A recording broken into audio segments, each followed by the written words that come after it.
Hi, I'm Brent. I'm your Parks and Recreation Director for the City of Tucson. So today I'm going to share with you some really fun sketching or drawing exercises that you can go out in one of our beautiful parks or sit in the house and maybe look outside at a tree and try to draw that. I am a landscape architect, so I have a little advantage. I was taught for 4 years in college on how to do exactly what I'm going to show you to do in the next couple of minutes. We'll have fun. So all you're going to need today is a piece of paper and either a crayon, or I'm going to use a black Sharpie marker today.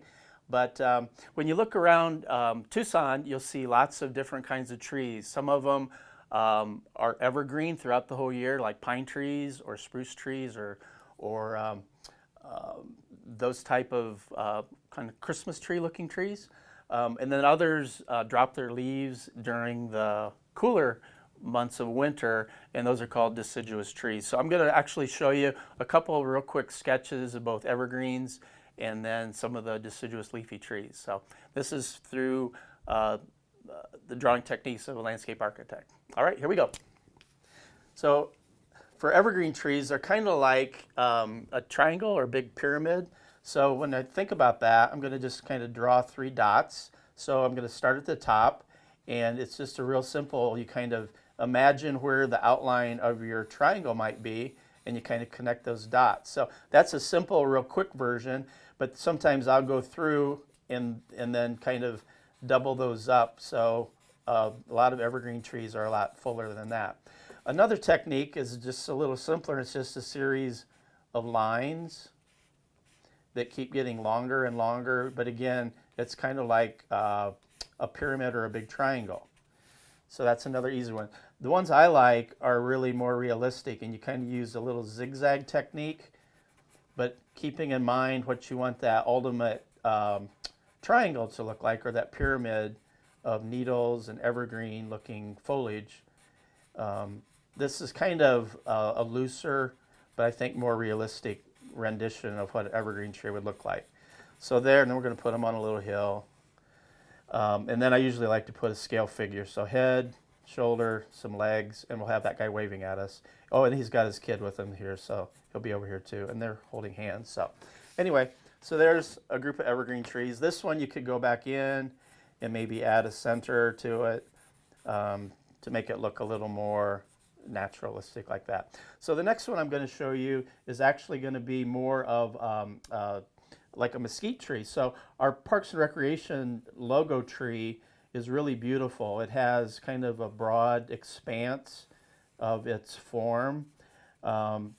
So when you think about it, the tree's branches, they always grow up towards the sun because the sun and the sunlight sustains them. And then it's kind of like just a branching out pattern of lines. Maybe that's why they call them branches. But real quickly, you can see, and then I kind of do a little feathered edge around the outside of it.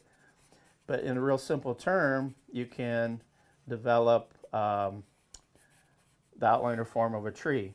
And again, put it on land, maybe put a couple birds in the sky, and of course we'll put some people there so you know what then we have them wave at us. And of course little Junior's been tired of hiking, so he's sitting down under the tree.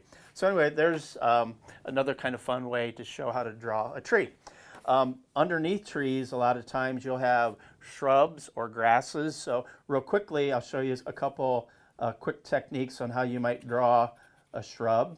And again, they have lots of different looks. When you add dots like this, it's called stippling. Sometimes that just adds a real quick effect to make it look like leaves or maybe flowers or things like that.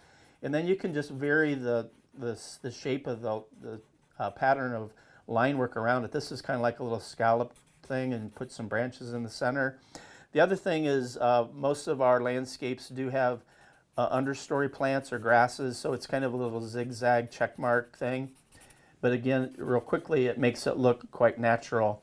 And I know in and around Tucson, we have lots of rocks and stones and boulders, so to sometimes add a couple rocks in the landscape around that makes it kind of interesting looking. Add a little butterfly there. We'll put some grasses off to the side. And again, this is a big boulder, so we'll have Mr. and Mrs. out there, looking for a place for a picnic and they see it's going to be over there. So anyway, that's kind of how a landscape architect would do some quick sketches to portray, a landscape, either conceptually or for ideas, or maybe you want to renovate your landscape or garden. But for us out in our parks, trees are real important. We love to add lots of natural shade.